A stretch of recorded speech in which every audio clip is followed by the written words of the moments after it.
লগা হয়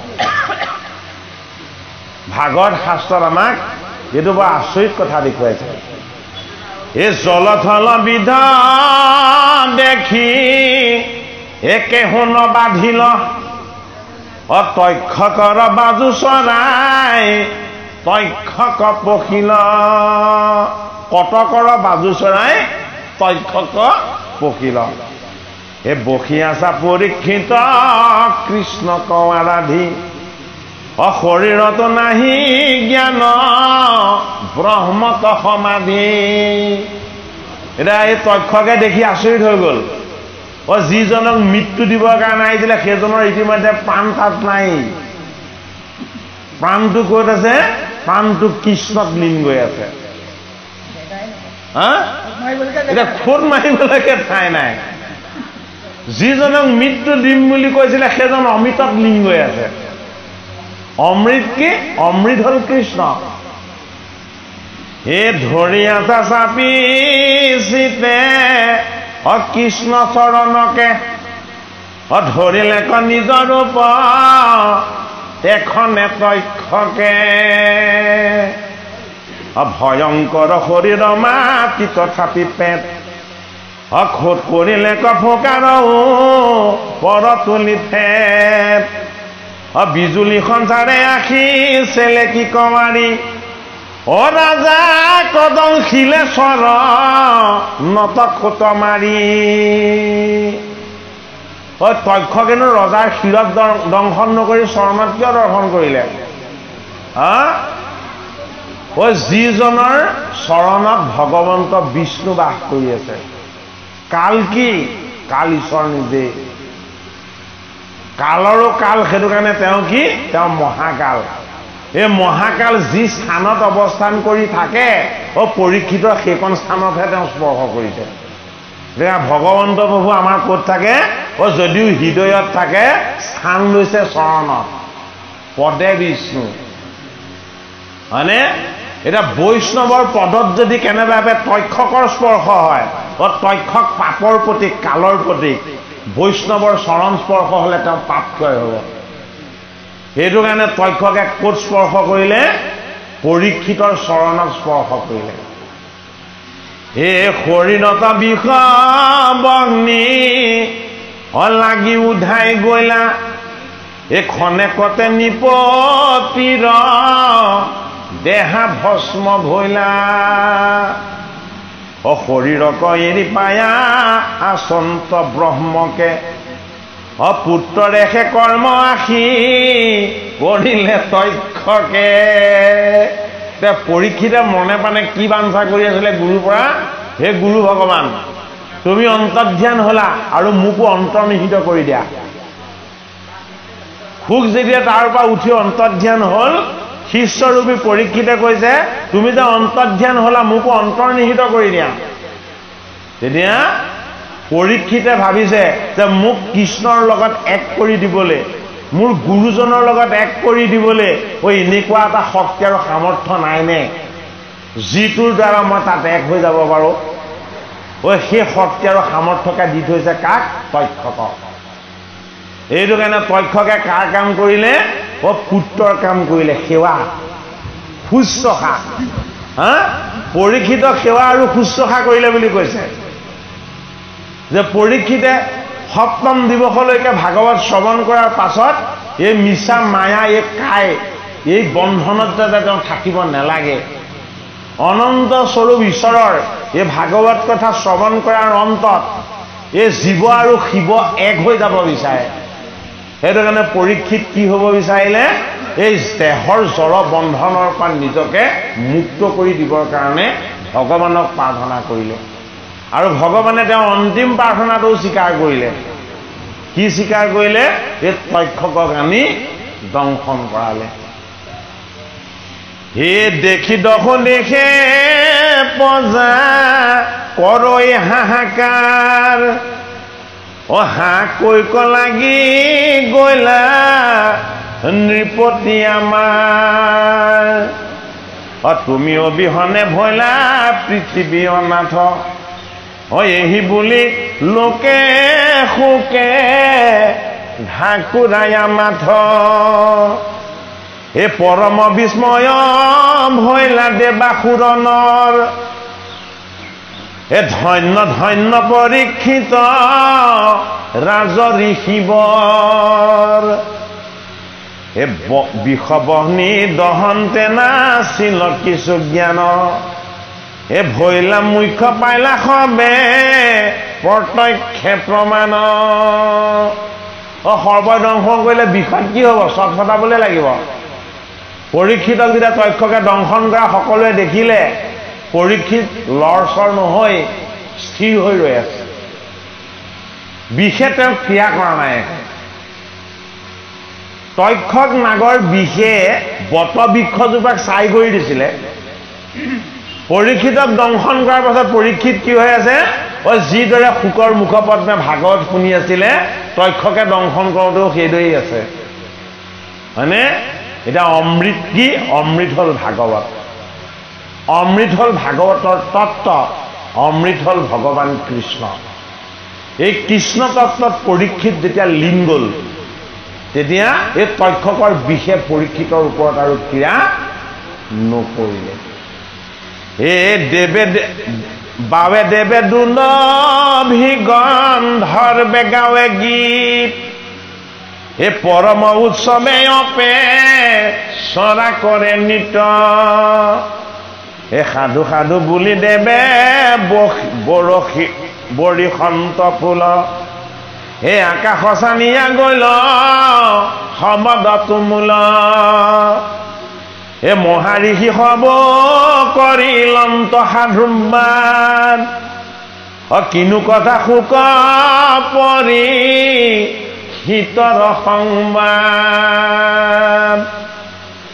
ইহাৰেহে কীৰ্তিটো ৰৈল সংসাৰত এ সাফল জন্মিয়া ৰাজা পাণ্ডুৰ বংশত এ প্ৰশংসী ৰাজাক ঘৰা ঘৰি গৈলা চলি এ জন্মে জয় দিলন্ত প্ৰীতিক জলাঞ্জলি দিলা দান দক্ষিণা সংকলি পিতৃকৰ্ম মুখ্য পাইলা জানিতে যি লন্তে সবে মৰ্ম এই শুকৰ সংবাদ পৰীক্ষিতৰ মুকুতি এ শুনৈ ভনয়াক এক চিত্তে প্ৰতিনিধি ভাগৱতৰ 10টা লক্ষণৰ শেষৰটো লক্ষণ কি আছিলে মুকুতি বা মুখ্য এই পৰীক্ষিতৰ মুখ্য লাভ হৈছে ভাগৱতৰ এতিয়া মুখ্য সুখটো কি বস্তু মুখ্য সুখৰ সংজ্ঞাটো কি যে তক্ষকৰূপী নাগৰ কালৰূপী বিষৰ ক্ৰিয়াই যাক স্পৰ্শ নকৰে সেইজন মুখ্য সুখৰ আনন্দত থাকে আমাৰ প্ৰত্যেকৰে সাপলৈ ভয় লাগে হয়নে বাৰু দেখিলে গাটো জিকাৰ খাই উঠে এই সৰ্পবিলাককে জানো বৈষ্ণৱ শিৱই অলংকাৰ কৰি পিন্ধি থকা নাই হয়নে বাৰু আমি ভয় কৰোঁ আঁতৰি পলাওঁ কিন্তু শিৱই কি কৰিছে গলতো হাততো মুণ্ডতো ভৰিটো সকলোতে মেৰিয়াই মেৰিয়াই সাপেই পিন্ধি আছে এই তক্ষক আহিছে কিহত ব্ৰাহ্মণৰ বেশত আৰু পৰীক্ষিতক আহি দংশন কৰিছে সৰ্বৰ ওপৰত কিন্তু ক্ৰিয়া নকৰিলে গতিকে ভাগৱত গ্ৰন্থ বিপৰীত জীৱৰ যেতিয়ালৈকে মৃত্যুৰ ভয় থাকিব তেতিয়ালৈকে মুখ্য লাভ নহয় যিদিনাখন জীৱৰ পৰা মৃত্যু ভয়ে বিদায় ল'ব সেইদিনাখনৰ পৰা মুখ্য লাভ হ'ব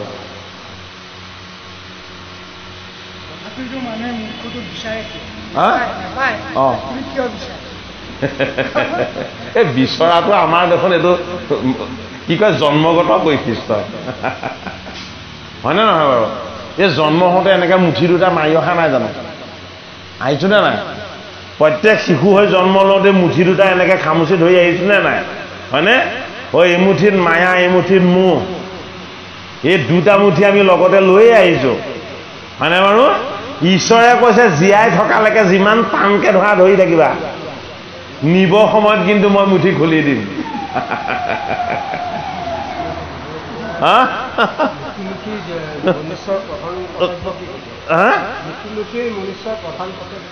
মৃত্যুমুখী মনুষ্যৰ প্ৰধান আৰু প্ৰথম কৰ্তব্য নিজক চিনি পোৱাটো, নিজক জানিব পৰাটো।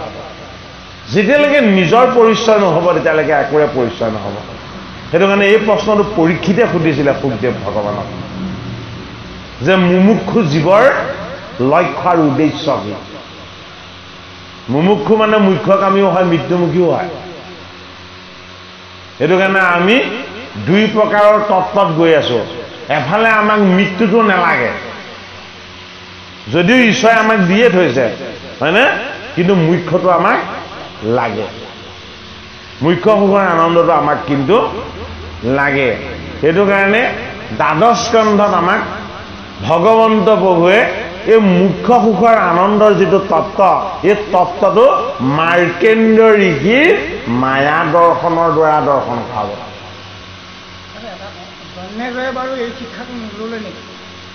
আৰে মহাভাৰত শুনিলে বৈষ্ণৱ ঋষিৰ পৰা, ভাগৱত গীতা নুশুনিলে নহয়। মহাভাৰত হ'ল পঞ্চম বেদ। পঞ্চম বেদ কি? পঞ্চম বেদৰ পৰা ল'ব লাগিব ন্যায়, নীতি আৰু সদাচাৰ। এতিয়া ৰজাক কি লাগে? ৰজাক সেই তিনিটা বস্তুহে লাগে। ৰজাক ন্যায়, নীতি আৰু সদাচাৰহে লাগে, আধ্যাত্মিক জ্ঞান নালাগে। নহ'লে তো সৰ্বযজ্ঞ কৰিলেহেঁতেন জানো? আৰে জন্মেজয়ে কৰা নাই, সৰ্বযজ্ঞ আমি কৰি আছো, এইটোকে দেখাইছে। যজ্ঞ সেইটো আমিহে কৰি আছো, দ্বাদশ স্কন্ধত সেইটো কাৰণে দেখাইছে। যদি পাঠভাগ পাইগে আমি যেতিয়া কথাখিনি ওলাব।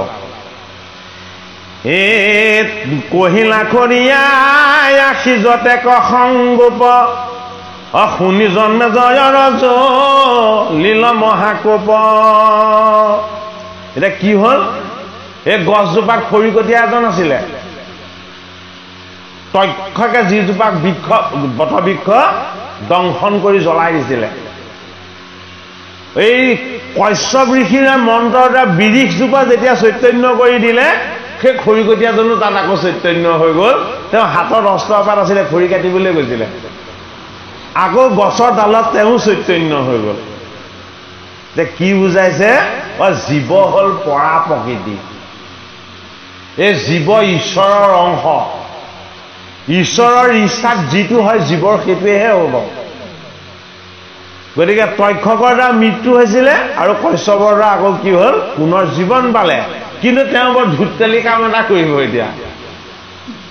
এই যে গছজোপাত লাগি থকা জীৱৰূপী এই খৰিকটীয়াজন, সেইজনে বৰ ধুত্তেলি চতুৰ কাম এটা কৰিব।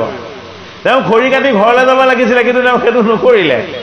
খৰি ভাৰ কান্ধৰ পৰা নমাই ঘৰত থৈ তেওঁ জন্মেজয়ৰ ওচৰ পালেগৈ।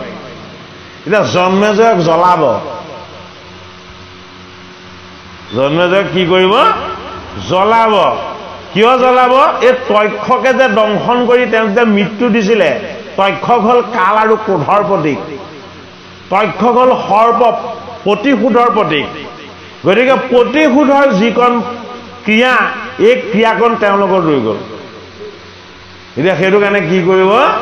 এই জন্মেজয়ক গৈ উচতনি দিবগে। তোমাৰ পিতৃক চৈতন্য কৰিবৰ কাৰণে কশ্যপ ব্ৰাহ্মণ আহিছিলে নহয়। যিজোপা বিৰিখ ভস্ম কৰি দিছিলে, মই তাতে খৰিকটীয়া হৈ বহি আছিলো, ময়ো জ্বলি ভস্ম হৈ গলো। কিন্তু পাছত এই কশ্যপ ব্ৰাহ্মণে বিৰিখজোপাকো চৈতন্য কৰি দিলে আৰু মোকো জীয়াই দিলে। ইয়াত আহি পোৱা হলে তোমাৰ পিতৃ আজিও জি থাকিলেহেঁতেন। কহিলা খৰিয়াই আশীজতে কসংগোপ, শুনি জন্ম জয় ৰজ লীলা মহাকোপ। খৰিকটীয়াজনে সাংগোপাংগ যিখিনি ঘটিছিলে গোটেইখিনি জন্মেজয়কেইটা কৈ দিলে। এই ঋষি সাপে খাইলে আশী নাইয়াত দোষ, দ্বিজক পঠাইলে কোনে কৰিয়া আক্ৰোশ। ঋষি সাপটো সফল হৈছিলে, তাত আপত্তি নাছিলে, কিন্তু তক্ষক কিমান ভয়ংকৰ প্ৰতিশোধ পৰায়ণ চোৱা। তেওঁ তোমাৰ পিতৃক জীয়াবলৈ আহিছিলে, তেওঁ জীয়াবলৈ নিদি তেওঁ সফল হওক বুলি তেওঁ আধা ৰাস্তাৰ পৰা ঘূৰাই পঠিয়ালে। এই খৰিকটীয়াজনে জন্মেজয় ৰজাক কৈছে কথাখিনি। এ তাত পৰে নাহি নাহি মহা পিতৃ বৈৰী নথৈ বুখৰ পৰ নাম মাৰি বুসং হৰে। এই সৰ্পবিলাকক মাৰিব লাগিব, ইহঁতৰ নামেই নথওঁ। এতিয়া জন্মেজয়ৰ মনত কি সোমোৱাই দিলে? প্ৰতিশোধৰ সৰ্প এটা ভৰাই দিলে। তক্ষকটো ইমান ভয়ানক নহয়। তক্ষক এটা নাগ আৰু এটা বস্তুক চিলেক্ট কৰিছে, কেৱল পৰীক্ষিত। এই তক্ষকৰ পৰা উৎপত্তি হোৱা এই প্ৰতিহিংসা আৰু প্ৰতিশোধৰ যিটো সত্তা, এই সত্তাটো ইমান ভয়ংকৰ যে ই এটা সাপক দুখ দি নেৰিলে, কি কৰিলে? গোটেই সৰ্পৰ কুলটোকে জগৰীয়া কৰিলে। সেইটো কাৰণে কি হৈছে? লোভতে উদ্ভৱে মোহ মোহত স্মৃতি বিভ্ৰম স্মৃতি ভ্ৰমে বুদ্ধি নাশ তাতে সেয়াত মনাসন। ইটোৰ লগত সিটো বাঢ়ি বাঢ়ি গৈ আছে। যে দ্বাদশ স্কন্ধত যুগ ধৰ্ম, জীৱৰ ধৰ্ম আৰু স্বৰূপ, হয়নে? এই গোটেইখিনি একাকাৰ কৰি আমাক বুজাব বিচাৰিছে। হে অথৰ্ববেদীয় বিপ্ৰহনষ্টকৱাণী পাতিলন্ত সৰ্পসত্ৰ মহাকুণ্ড খানি। এই অথৰ্ববেদীয় ব্ৰাহ্মণকনো কিয় মাতিব লগা হ'ল? অথৰ্ববেদ, অথৰ্ব বাংগীৰস। অথৰ্ববেদত দুটা বস্তু আছে, এটা হ'ল কালা যাদু আৰু মায়া বিদ্যা, অন্যটো কি? অন্যটো হ'ল এই বনস্পতি ঔষধিবিলাকৰ গুণাগুণবিলাক। গতিকে কালা যাদুটো কি? আটাইতকৈ ভয়ংকৰ বস্তু, বেয়া বস্তু। সেইটো কাৰণে এইবোৰ বস্তু জগতত থাকিব নালাগে, এই অনিষ্ট কৰিব। সেইটো কাৰণে অথৰ্ববেদীয় ব্ৰাহ্মণসকলক মাতি আনি এতিয়া সেইটো সমাপ্ত কৰিব। এইবাৰ এই সৰ্পযজ্ঞ নামৰ বস্তু এই জগতত নাথাকিব। এই অগণি জ্বলিলা মন্তে অদেই হোমদান মৰৈ সৰ্প পুৰি আহি অসংখ্য প্ৰমাণ। এই পৃথিৱী পাতালে যত আছৈ সৰ্পচয় কৰে বিয়া লাগিলে নাযা সবাৰ উপলয়। এ দেখি তক্ষকৰ হৃদি কম্পি গৈলা লৰি ইন্দ্ৰত শৰণ লয়া ইন্দ্ৰত শৰণ গয়া লৈলে কলৱৰী। সৰ্ববিলাক চব নিজে নিজে সেই যজ্ঞকুণ্ডত ভস্ম হবলৈ, আহুতি হবলৈ গৈ আছে। কিয়? অথৰ্ববেদীয় মন্ত্ৰৰ শক্তি। তেওঁলোক কিহৰ কাৰণে কৈছে? এই সৰ্পৰূপী কায়ৰ পৰা মুক্ত হৈ অগ্নিৰূপী আত্মা ঈশ্বৰত পিন্ধাব। সৰ্পটো কি? ক্ষুদ্ৰ সৰ্পটো হ'ল এটা ইটৰ পানী। এই ইটৰ পানীৰ বন্ধনৰ পৰা জীৱবিলাকক ঈশ্বৰে মুক্ত কৰিব বিচাৰিছে। কিয় মুক্ত কৰিব বিচাৰিছে? এই সৰ্পৰূপী ক্ৰোধ, অহংকাৰ, জেদ এইবিলাক যাতে জগতত অলপ কমি যায়। হে তাহি তাহি পুৰন্দৰ ৰাখা মোৰ প্ৰাণ জন্মে জয় সাগৰত কৰা পৰিত্ৰাণ। অভিচাৰ মন্ত্ৰে দহি মাৰে সৰ্পগণ তোমাৰ পাৱত পৰি পখিলো শৰণ। হে দেখি পুৰন্দৰ ভৈলা সৰ্পত সদয় অমৃত পিয়ায় টাংকা দিলন্ত নিৰ্ভয়। আশ্ৰয় বিচৰাজনক আশ্ৰয় দিয়াটো দেৱতাৰ ধৰ্ম। এই তক্ষকে কি কৰিছে? তক্ষকে গম পাই গ'ল এই মন্ত্ৰৰ শক্তিত এবাৰ তেওঁ ৰক্ষা নহ'ব আৰু। সেই মন্ত্ৰৰ শক্তিয়ে তেওঁ প্ৰমাণ নিজে দেখিলে। তেওঁ ভস্ম কৰি দিয়াজোপা চৈতন্য কৰি দিলে। গতিকে এইবাৰ যেতিয়া যজ্ঞ পাতিছে, এইবাৰ মোৰ পাণ নাবাচিব, মোৰ পাণ এইবাৰ নাশ হ'ব। গতিকে মই কি কৰিব লাগিব? ইন্দ্ৰই বহুত কষ্ট কৰি অমৃত মন্থন কৰিছিল। ভাগৱতৰ ৮ম স্কন্ধত সেয়া আমাক দিছে। দেৱতা আৰু অসুৰ লগ হৈ অমৃত মন্থন কৰি ধনন্তৰী ৰূপত ঈশ্বৰে অমৃত আনিলে আৰু মোহিনী ৰূপত অমৃত বাকিলে, আৰু যিখিনি আছিলে বাকীখিনি ইন্দ্ৰক দি পঠিয়ালে। ইন্দ্ৰই সেয়া সাঁচি ৰাখি থৈছে। কাৰোবাৰ যদি মৃত্যুৰ ভয় আহে তেতিয়াহ'লে কি কৰে, তাৰ অকণমান পান কৰাই দিয়ে, নমৰ চিন্তা নকৰিবি। এতিয়া এই কশ্যপ তক্ষক নাগক কি কৰিছে, ইন্দ্ৰৰ যিখন সিংহাসন আছে সিংহাসনখনত মেৰিয়াই ধৰিলেগে। হে ইন্দ্ৰ দেৱতা, তুমি মোক এতিয়া ৰক্ষা কৰা। এতিয়া ইন্দ্ৰই কি কৰিলে, অকণমান অমৃত খুৱাই পেলাই কৈছে, নমৰ, তই চিন্তা নকৰিবি। হে পখিলা খাটত খাটৰ তলে পেটক ঘষাই, ক্ষুদা কষাৱতী ৰৈলা আধাৰি পকাই, কাম্পে কলবৰ তৈতো হোয়া মহাত্ৰা, দেখি নাগপাল হবে তুলিলে কহাক। নাগপাল মানে কি, অনন্ত নাগ, কম্বল নাগ, হয়নে, পলম্ব নাগ, এনেকে কিছুমান নাগ আছে। এই নাগসকলে কি কৰিছিলে, বিষ্ণু পুৰাণ শ্ৰৱণ কৰিছিলে।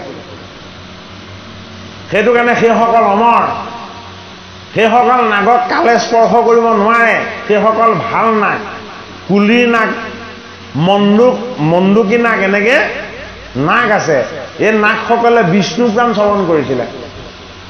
এতিয়া এই তক্ষক নাগে যেতিয়া ইন্দ্ৰৰ আসনত গৈ, সিংহাসনত গৈ পেট পোচাই পেলাই মৃত্যুৰ ভয়ত আশ্ৰয় ললে, তেতিয়া সেই নাগকেইটাই খিলখিলকে হাঁহিছে। বোলে কিয় হাঁহিছে, তই তোৰ কৃতকৰ্মৰ ফল এয়া ভোগ কৰিছ। হা, তই কিয়নো পৰীক্ষিতৰ নিচিনা এজন বৈষ্ণৱক দংশন কৰিবলৈ যাব লাগে। ঋষিয়ে যেনিবা অভিসম্পাত দিছিলে, গুৰুৱেতো তেওঁক উদ্ধাৰ কৰিছিলে, তইনো ক্ষমাশীল দয়াশীল কিয় হ'ব নোৱাৰিলি? গতিকে এতিয়া তই যিটো পাব লাগে সেইটোৱে পাইছ। শিশুকালতে মানে কৃষ্ণই যে ৰাক্ষসী বধ কৰিলে, কেঁচুৱা কালতে, তাৰপিছত কংস বধ কৰিছে, ৰাক্ষসবিলাক বধ কৰি পেলাই কালি নাগকটো দমনহে কৰি থলে। এতিয়া সেই কালি নাগৰ জানো এটা বংশ নহয় জানো? হয়, তেতিয়াইতো বধ কৰি দিয়া হলে আজিলৈ নহয়। কৃষ্ণই বধ নকৰে, সংহাৰ কৰে। কি ৰূপত? সেইটোৱে কৈছো নহয়, বধ নকৰে, সংহাৰ কৰে। আৰু যিসকলক তেওঁ বধ কৰিছে, আমিহে বধ কৰা বুলি ভাবিছো, সেইসকলক তেওঁ উদ্ধাৰ কৰিছে, হয়নে বাৰু? এতিয়া এই কালি নাগক তেওঁ কি কৰিলে, দমন কৰিলে, হয়নে বাৰু? সেই কালিটো বাহিৰত নাই, বাহিৰত দেখুৱাইছে। সেই কালিটো আমাৰ ভিতৰত আছে। এই কালি মানে কি, ক্ৰোধ। কালি মানে কি, অহংকাৰ। কালি মানে কি, জেদ। আৰু কালি মানে কি, ভেদ। এইবিলাক আমাৰ এই হদটোতে আছে, এই কালি হদ। এইটো এই কালি হদত ক্ৰোধ হৈ, অহংকাৰ হৈ, জেদ হৈ এই সৰ্পটো আছেই, হয়নে বাৰু? ই কি, ই বিষম, ই প্ৰতিশোধ পৰায়ণ। ই কাৰ ওপৰত প্ৰতিশোধ লয়? এই গোবৎসবিলাকৰ ওপৰত। গোবৎস কি? আমাৰ ইন্দ্ৰিয় কেইটা। এই আমাৰ ইন্দ্ৰিয় কেইটা গোবৎস। এই গোবৎস কেইটা কি বিচাৰে? ঈশ্বৰৰ অমৃত বিচাৰে। আৰু আমাৰ ক্ৰোধ, অহংকাৰ, জেদে কি দিয়ে? কালি নাগত থকা যিখিনি বিষ আছে, এই বিষখিনি দিয়ে তত্ত্বটো। গতিকে এই বিষৰূপী কালৰ কুটিল তত্ত্বৰ পৰা আমি চৈতন্য হৈ এই দেহ থকালৈকে মুক্ত হ'ব নোৱাৰিম। গতিকে আমি কি কৰিব লাগিব? আত্মসংযমৰ দ্বাৰা সেইবিলাকক দমন কৰি ৰাখিব লাগিব। সেইটো কাৰণে কালিক দমিলা, পুতনা শুকিলা। পুতনাক কি কৰিলে? পুতনাক শোষণ কৰিলে। পুতনাক আমিহে বধ কৰিলে বুলি কৈছো, গুৰুজনাক শুকিলা বুলিহে কৈছে, হয়নে নহয় বাৰু? পুতনা আমি নিজেই, হয়নে বাৰু? আমাৰ লগত আৰু মনত সদায় কি থাকে? লোভ থাকে। এই লোভটো পুতনা জন্ম বা মৃত্যুলৈকে থাকে। এই লোভটো দূৰ নহয়। সেইটো কাৰণে লোভটোক কি কৰিব লাগিব? লোভটোক নিষ্ক্ৰিয় কৰিব লাগিব। লোভটোক নিষ্ক্ৰিয় কৰিবৰ কাৰণে কি লাগিব? আত্মসংযম লাগিব, আত্মসাধনা লাগিব। সেইটো কাৰণে কি কৰিলে? কালিক দমিলা পুতনা শিকিলা। এই কৃষ্ণৰ চৰিত্ৰৰ অমৃত যদি কেনেবাকৈ পান হয়, আমাৰ লগত থকা এই বেয়া আসুৰী বৃত্তিবিলাক কি হ'ব? দমন হ'ব। হে পাত পৰে নাহি নাহি হে মহাপিতৃ বৈৰী এয়া গ'ল। হে কাম্পে কলে বৰ তই দহয়া মহাত্ৰাস দেখি দিগপাল হবে তুলিলে কহা। দিগপাল সকলে বাকী সৰ্পবিলাকে কিন্নৰগণে চাৰণগণে সিদ্ধগণে পৰীক্ষিতক যেতিয়া তক্ষকে দংশন কৰিছিল তেতিয়া আকাশৰ পৰা পুষ্পবৃষ্টি কৰিছিল। পৰীক্ষিতক দংশন কৰোঁতে পৰীক্ষিতৰ শিৰৰ ওপৰত পুষ্পবৃষ্টি কৰা এই চাৰণগণ, দশ দিগপাল, এই শুদ্ধ নাগ, এই সকলোবিলাকে তক্ষকে ইন্দ্ৰৰ ওচৰত গৈ অমৃত খাই যেতিয়া ভয়ত আশ্ৰয় লৈছে, সকলোৱে খিলখিলকে হাঁহিছে। হয়নে বাৰু? দুটা দেখাইছে আমাক। যদি বেয়া কৰ্ম কৰোঁ তেতিয়াহ'লে সেইসকলে আমাক হাঁহি থাকিব, যদি আমি ভাল কৰ্ম কৰোঁ তেতিয়াহ'লে কি কৰিব? তেওঁলোকে আশীৰ্বাদৰ পুষ্পবৃষ্টি কৰিব। এই ফুলটো আচলতে আশীৰ্বাদৰ প্ৰতীক। মৰৈ সৰ্বসত্ত তয় নখে সৰ্পচয় তক্ষকক নেদেখিয়া পাছে জন্ম জয়। বাকী সৰ্পবিলাকে মৰি আছে, তক্ষক নাক তেতিয়ালৈকে অহা নাই। এতিয়া কি কৰিব? ঋষিসকলক এতিয়া তক্ষকক আনিবৰ কাৰণে অভিচাৰ মন্ত্ৰ মাতিবলৈ ক'ব। এই ব্ৰাহ্মণ সবক কোপে পুচিলন্ত হাসি পিতৃবৈৰী তক্ষক ন পৰৈ কেনে আহি। ব্ৰাহ্মণসকলক কৈছে তোমালোকে মোক ফাঁকি দিছা বোলে কি? বাকী সৰ্ববিলাকে মৰি আছে, আচলজন অহাই নাই দেখোন। কোন অহা নাই? তক্ষক অহা নাই। তক্ষকে শৰণ ললেগে ক'ত? ইন্দ্ৰ। ইন্দ্ৰত শৰণ লৈছে আৰু কি হৈছে? ভয়তে থকথককে কঁপি আছে, বাকী সকলে হাঁহিছে। এতিয়া তক্ষকৰ আশ্ৰয়টো ভুল হৈছে। তক্ষকে ক'ত আশ্ৰয় ল'বগে লাগিছিলে? কৃষ্ণৰ চৰণত ল'ব লাগিছিলে, কিন্তু সেইটো তক্ষকে কৰা নাই। এই ব্ৰাহ্মণ সবক কোপে পুচিলন্ত হাসি পিতৃবৈৰী তক্ষক ন পৰৈ কেন আহি। শুনি দ্বিজ সবে বোলৈ ৰাজাক বচন লৈলে কতক্ষকে গয়া ইন্দ্ৰত শৰণ। এতিয়া সেই ব্ৰাহ্মণবিলাকো কিন্তু অলপ সাধক নাছিলে আকৌ। স্বৰ্গৰ ইন্দ্ৰৰ ওচৰত আশ্ৰয় লৈ থকা তক্ষক এই জন্মে জয়ে য'ত মৰ্ত্যত যজ্ঞ কৰিছে তাত থাকোঁতেও তেওঁলোকে কৈ দিছে বোলে তক্ষকে গৈ ইন্দ্ৰত আশ্ৰয় লৈ আছে, সেইটো কাৰণে অহা নাই।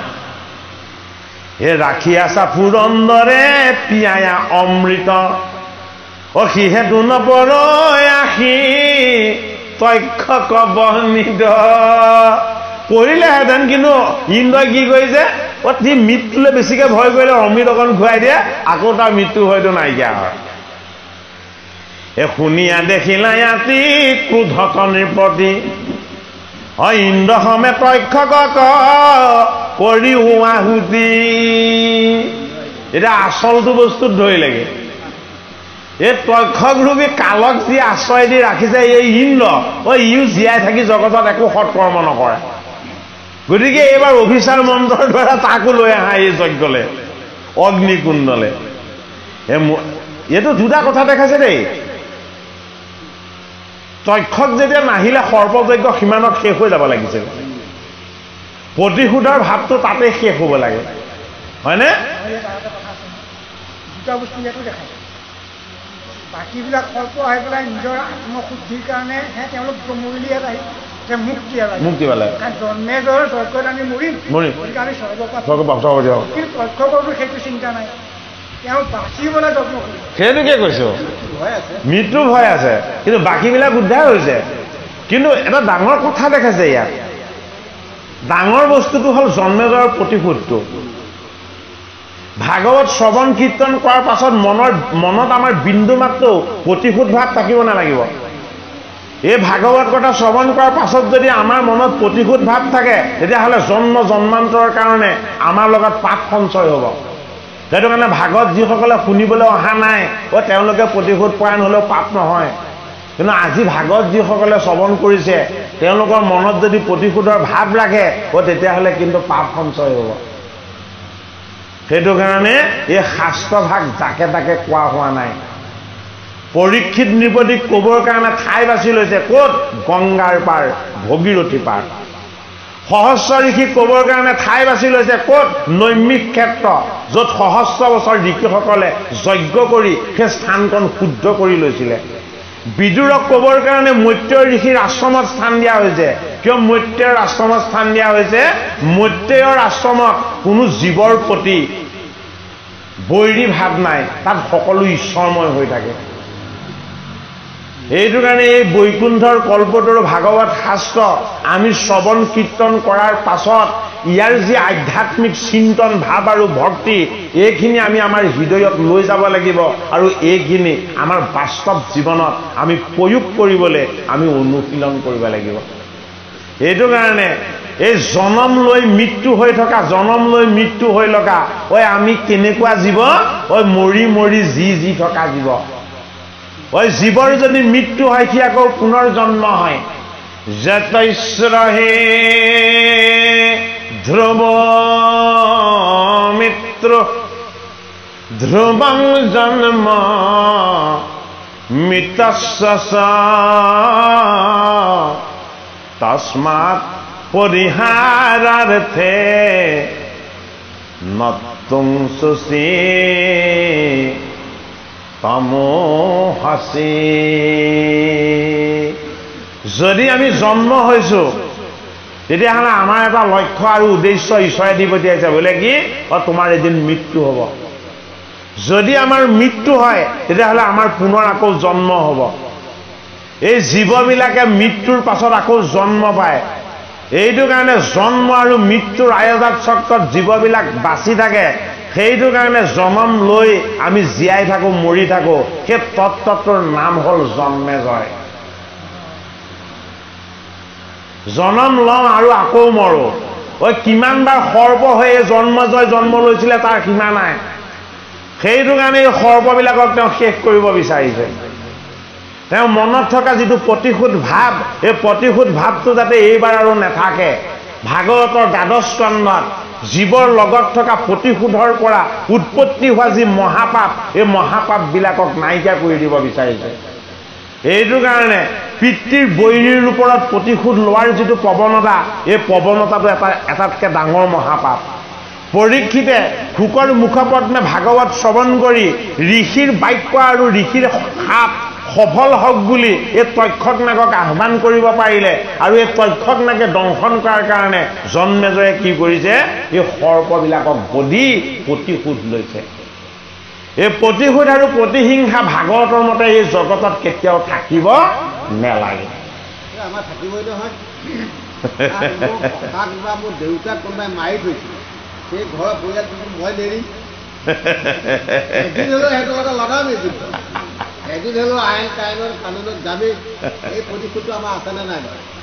আমাৰ এইটোকে ভাগৱত কথা শ্ৰৱণ কীৰ্তন কৰাৰ পাছত মনত সমতা প্ৰতিষ্ঠা হ'ব লাগিব, হয়নে বাৰু? যদি আনে সেই ভাৱ ৰাখিছে, আমি তাক ক'ব লগা নাই। আপোনাক বহুতটা ভাগৱত অনুষ্ঠানত লগ পাইছোঁ, যদি সেই ভাৱ এতিয়াও এৰা নাই, তেতিয়াহ'লে এৰিবলৈ যত্ন কৰক। এই বেয়া সম্পত্তিকেইটা লৈ নাযাব শেষত। আৰু এটা কথা আহিব, পৰীক্ষিতক ভগৱানে যেনেকে বচাই জন্ম দিলে, তেনেকে প্ৰত্যেক লৈ গুচি গ'ল। তদ্ৰুপ কালি আমাৰ নাশংকত এনেকুৱা এটা ঘটনা ঘটিছে, গমটো পাইছে আপুনি। এনেকুৱা এজন মানে আমি কি ক'ম আৰু, প্ৰত্যেক দিনটো আমাৰ লগত এনেকেই কৰি মেলি আছো। মানে কালি ইয়াত বিয়া এষাৰ আছিলে, পানী দুনি কি ৰাইজক হেৰি কৰি আছে, আবেলি প্ৰত্যেক হৈ গ'ল। এতিয়া কি ভাবিম আমি এইবিলাক অকণমান মানে সংশয় আমাৰ আহি যায়। নহয়, আপুনি সংশয় এইটো কাৰণে আনিব লগা হৈছে, ভাগৱতে আপোনাৰ সংশয়টো ছেট কৰিব পৰা নাই। যদি ভাগৱতে আপোনাৰ সংশয়টো ছেট কৰিব কৰিলেহেঁতেন তেতিয়াহ'লে এই সংশয়টো নাহিলেহেঁতেন। তাৰমানে শুনক, মৃত্যুটো কি বস্তু? আপোনাৰ মোৰ কাৰণেহে মৃত্যুটো ভয় লগা যন্ত্ৰণাদায়ক বস্তু, হয়নে? মৃত্যুটো কিমান ভাল বস্তু সেইটো কৃষ্ণইহে বুজাইছে। কেনেকৈ বুজালে? তেওঁ আটাইতকৈ বেছি মৰম কৰে কাক? আটাইতকৈ কৃষ্ণই বেছি মৰম কৰে অভিমন্যু। এই সুভদ্ৰাৰ পুত্ৰটিক আটাইতকৈ বেছি মৰম কৰে। সেইটো কাৰণে শিশু অৱস্থাত কি কৰিছিলে? কৃষ্ণই অভিমন্যুক লগত ৰাখিছিলে আৰু কৃষ্ণৰ লগত খেলিবলৈ খেলে। হা, বিভিন্ন ধৰণৰ ঘিলা ইত্যাদি খেলবিলাক খেলি থাকে। কৃষ্ণ কি? কৃষ্ণ হ'ল অনন্ত। এই কৃষ্ণৰ লগত খেলিবলৈ অহা এই শিশুটিনো কিমান শক্তি আছে তেওঁ এবাৰ পৰীক্ষা কৰি চাইছিলে। সেইটো কাৰণে কি হ'ল, ইমান শক্তি লৈ আহিছা যেতিয়া বধিবৰ কাৰণে 7জন লাগিব, হা, তোমাক অকলে বধ কৰিব নোৱাৰিব। সেইটো কাৰণে অৰ্জুনক আঁতৰাই লৈ গ'ল। ৰাতিপুৱাতে বেলেগ এটা ফালে অৰ্জুনক লৈ গৈছে, হা, আৰু সপ্তৰথীৰ দ্বাৰা বেৰি অভিমন্যুক বধ কৰাইছে, হয়নে নহয়? অভিমন্যুক বধ কৰাজন কোন? ভগৱান কৃষ্ণ নিজে। আৰু যেতিয়া মৃতপুত্ৰটো পৰি আছে চোতালত, অৰ্জুন আৰু কৃষ্ণ যেতিয়া আহিছে, অৰ্জুনেও কান্দিছে আৰু কৃষ্ণইও কান্দিছে, বোলে মই আটাইতকৈ স্নেহৰ ভাগিনটোক হেৰুৱালো। কম বয়সতে। ইমান কম বয়সতে অভিমন্যুই সেই শক্তিটো পালে, কৃষ্ণই পৰীক্ষা কৰিব, হয়নে নহয়? কৃষ্ণই পৰীক্ষা কৰিবলৈ কথাই নাই, তেওঁ জানে অন্তৰ্যামী। তেতিয়া সেই খেলি থকা অৱস্থাত বীৰ গুটিটো যেতিয়া কৃষ্ণই আনি পেলাই এনেকৈ পাই পেলাই বহি আছে, তেতিয়া কৃষ্ণই বীৰ গুটিটো বিচাৰি ফুৰিছে নহয়। কৃষ্ণ বহি থকা খাটখনত দেখি পেলাই ঠেলা মাৰি দিলে, ঠেলা মাৰি দি পেলাই বীৰ গুটিটো লৈ গুচি আহিলে। তেতিয়া কৃষ্ণই কৈছে, সমগ্ৰ পৃথিৱীৰ ভৰদি মই ইয়াত বহি আছিলো, বামহাতে ঠেলা মাৰি দিলো মোক। ই থাকিবলৈ হ'লে দিগদাৰ হ'ব, হয়নে বাৰু? এতিয়া শক্তিটো কৃষ্ণই দেখাইছে দুটা অৰ্থত। এটা হ'ল তেওঁৰ অংশ শক্তি, এটা হ'ল তেওঁৰ পৰম শক্তি। তেওঁৰ অংশ জীৱৰ লগত থকা শক্তিটো যে কম নহয়। অনন্ত শকতি তুমি ৰাম বুলি কৈছে। সেইটো কাৰণে শক্তি সামৰ্থ্যতাটোত আমাৰ উপাসনা নহয়, কিন্তু আমাৰ শক্তি আৰু সামৰ্থ্যতাত উপাসনা নহয়। আমাৰ উপাসনা ক'ত হয়? ভগৱান কৃষ্ণৰ চৰণত হয়। সেইটো কাৰণে চৰণত কৰা উপাসনাটোতকৈ শ্ৰেষ্ঠ বস্তু নাই। আমি ভগৱান কৃষ্ণৰ শক্তি সামৰ্থ্যত কিন্তু উপাসনা নকৰোঁ। তেওঁ কি? তেওঁ অনন্ত শকতি।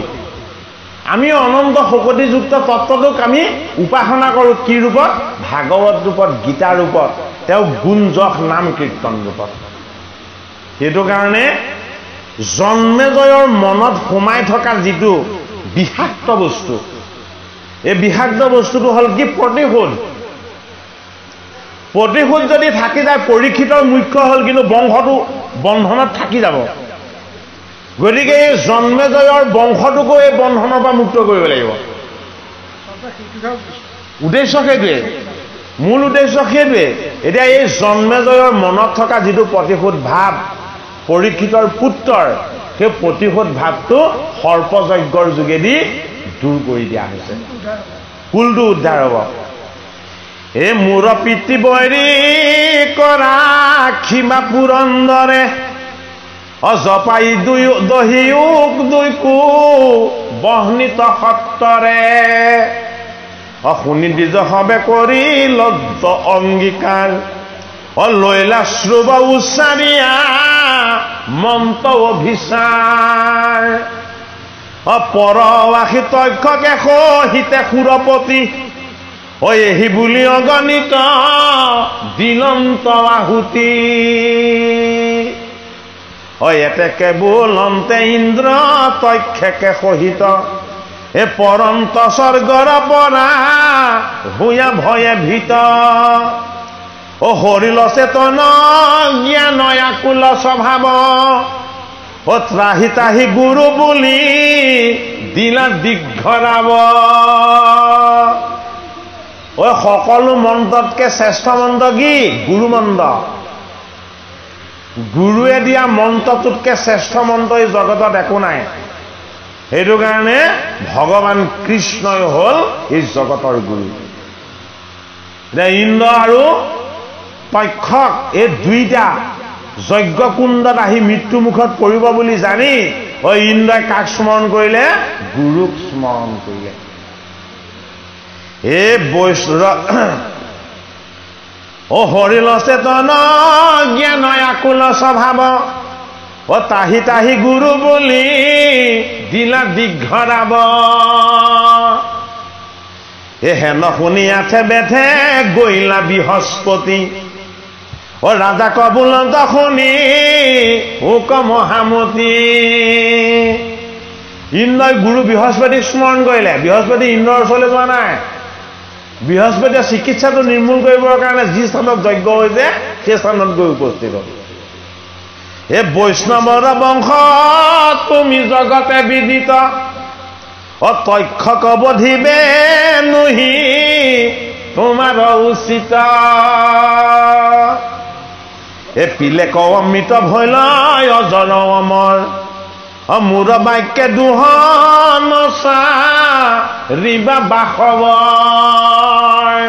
জন্মেজয় ৰজাক বৃহস্পতিয়ে গৈ বুজালেগে বৃহস্পতি কাৰ গুৰু ইন্দ্ৰৰ গুৰু গুৰুক স্মৰণ কৰিলে ইন্দ্ৰই আৰু বৃহস্পতি গৈ জন্মেজয় ৰজাক বুজনি দিছেগে তুমি বৈষ্ণৱৰ বংশৰ ৰজা বৈষ্ণৱৰ বংশত পাপ নাথাকে আৰু প্ৰতিশোধ নাথাকে তুমি এই প্ৰতিশোধ পৰায়ণ হৈ তুমি কিয় এই সৰ্পবিলাকক বধ কৰিছা আৰু ইন্দ্ৰই মোত আশ্ৰয় লৈছে মই মোত আশ্ৰয় লোৱাজনক মই ৰক্ষা কৰাটো গুৰু হিচাপে মোৰ দায়িত্ব আৰু কৰ্তব্য গতিকে ইন্দ্ৰই অমৃত খুৱাই এই তক্ষকো অমৰ কৰিলে আৰু তেওঁ অমৃত পান কৰি তেওঁ অমৰ হৈ আছে তুমি এই অগ্নিত যদি তুমি আনাও তেওঁক তুমি মৃত্যু দিলেও তেওঁ পুনৰ আকৌ চৈতন্য হ'ব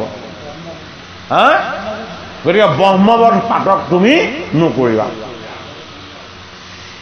জীৱন মৰণ মিলয় নিজ কৰ্ম গতি সুখ দুখ দাতায়ান নাহিকে নৃপতি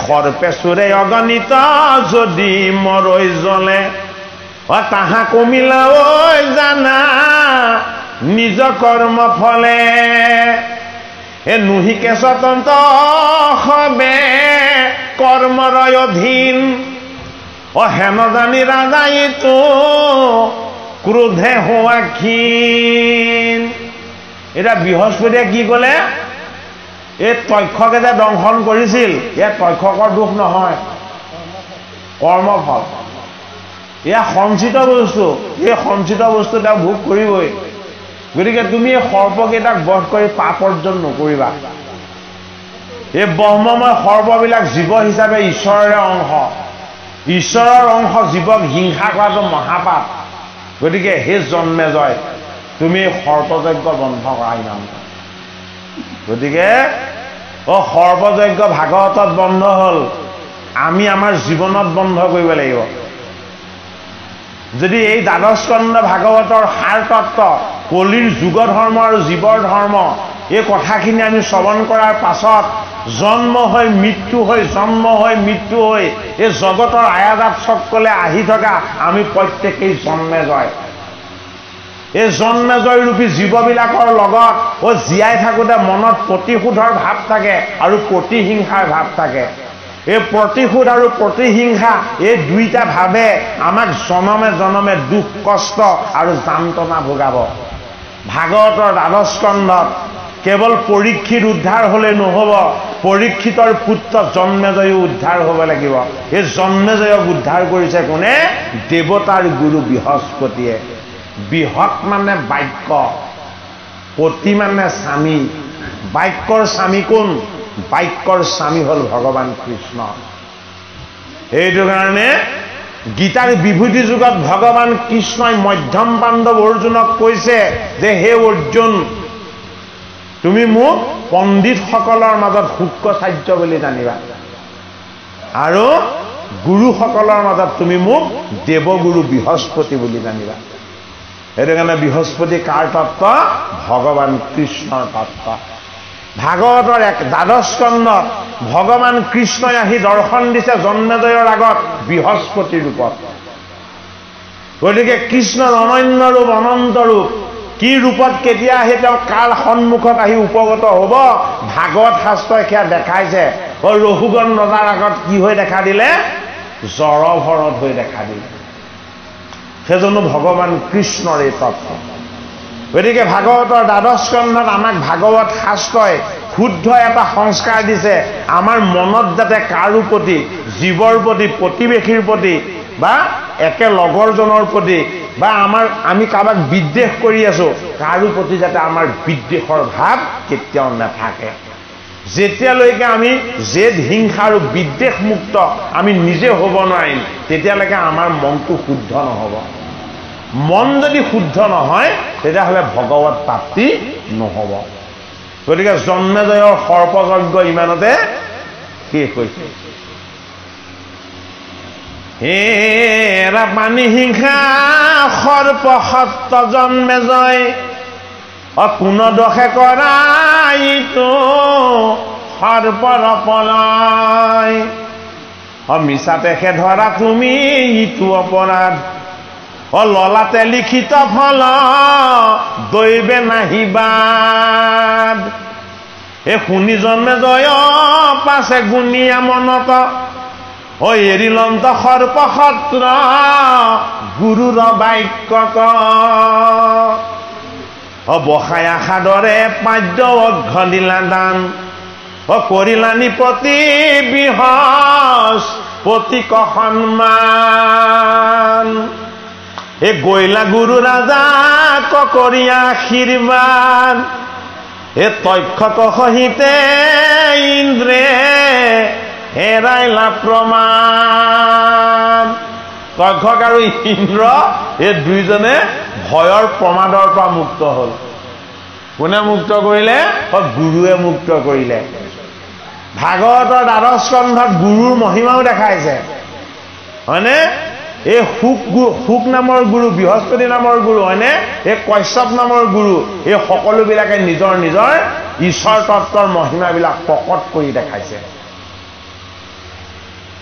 হে ৰাম ধাতু নামি আহিল নাই উঠিলা স্বৰ্গত, সুতে কহিলন্ত কথা ঋষি সমস্তত,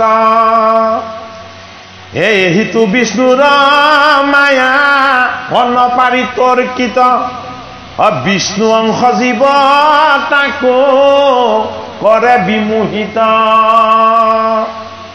শ্ৰুতি জ্ঞান গুচি মহামিলৈ ক্ৰোধমু, অন্য অন্য দেহত চৰৈ মহাদ্ৰোহ, যাবে কৃষ্ণ ৰূপক কৰে নিৰপন, যাবত নধৰৈ তান অৰুণ চৰণ, যাবে নোহে তান্ত এক শৰণ সাক্ষাৎ, নেৰাই তাবে দুৰ্জয় মা ইয়াৰ নেৰে হাত, পৰম সুহৃদ ভাৱৱানত নকৰে, কৃষ্ণে প্ৰাণ আত্মা বুলি যিটো জনে ধৰে, কৃষ্ণৰ চৰণে সেৱা নচাৰৈ মনত, সেহি নৰতৰৈ মায়া ইটো সংসাৰত,